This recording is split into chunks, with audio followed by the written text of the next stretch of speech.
Sure, Yi ek bohat lambi kahani hogi, 8,000 words. Main abi tumhi is title par based ek long form English story likta hoon without any headings. It was a cloudy Tuesday morning when Ayesha stood nervously outside the towering glass building that belonged to one of the most prestigious companies in the city. She had barely slept the night before, and her body felt heavy with anxiety. Clutched in her hands was a thin folder carrying her resume, though she knew it was not as polished or impressive as those of the hundreds of other applicants. Her reflection in the glass doors showed her reality, her worn-out clothes, the tiny rip near her sleeve she had tried to stitch, and most embarrassingly, her old shoes that had torn at the side. Those shoes told the story of her struggles more than anything else. They were the same pair she had worn through her last semester of college, the same pair she had worn to part-time jobs waiting tables, the same pair she had patched again and again because she could not afford new ones. She had hoped they would survive this day, but on her way to the interview, one side had given way, leaving her toes faintly visible.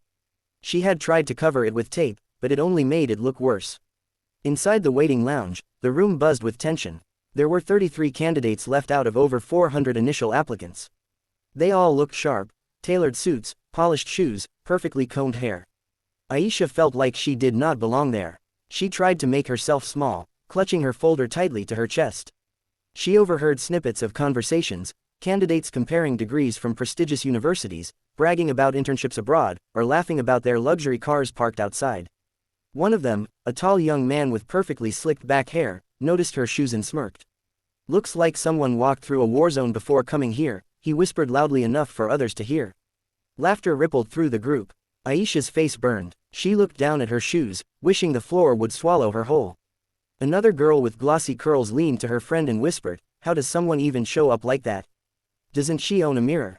The ridicule spread quickly, their giggles sharp and cruel. Ayesha wanted to run. She wanted to leave the building and never come back. But then she remembered her mother's tired eyes last night as she said, "Beta, this is your chance. No matter what, just give it your all. Sometimes destiny doesn't look at shoes, it looks at hearts."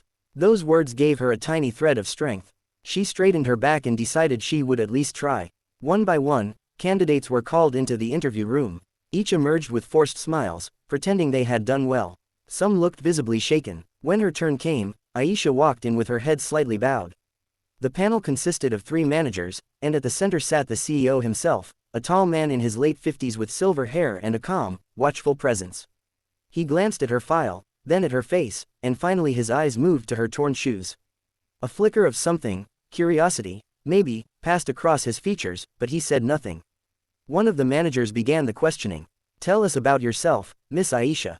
Her voice trembled at first, but soon she found her rhythm. She spoke honestly about her journey, how she had worked night shifts to pay her tuition, how she had learned computer skills on borrowed laptops, how she had taken free online courses when she couldn't afford coaching.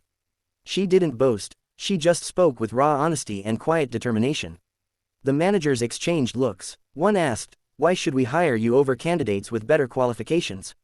Ayesha paused, her throat tightened. Then she said, "Because I know how to survive with less. I know how to turn limitations into strengths. I may not have the most impressive degree, but I have perseverance. I don't give up, even when life gives me every reason to. I believe this company doesn't just need the smartest people, it needs the most resilient." The CEO leaned forward, studying her closely. "And what about your shoes?" he asked suddenly, his voice calm but sharp. The room froze. Ayesha's cheeks burned. She swallowed hard and said softly, "They're old. I couldn't afford new ones. But they've carried me through every struggle, and they carried me here today. I thought maybe my skills and determination would matter more than how I look." For a long moment, silence hung in the room. Then, to her surprise, the CEO smiled. "Thank you for your honesty," he said. The interview ended, and Ayesha walked out trembling. She had no idea if she had ruined her chances or somehow made an impression. Outside in the lounge, the candidates eyed her curiously. Some snickered again, but she ignored them. Hours later, all 33 candidates were gathered in the conference hall.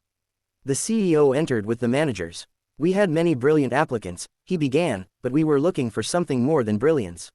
We were looking for resilience, honesty, and heart. Qualities that cannot be polished into a resume or bought with money." The candidates sat upright, holding their breath. Then he said, "Among you all, there is one person who showed us exactly that. And that person is Miss Ayesha." The room erupted into gasps.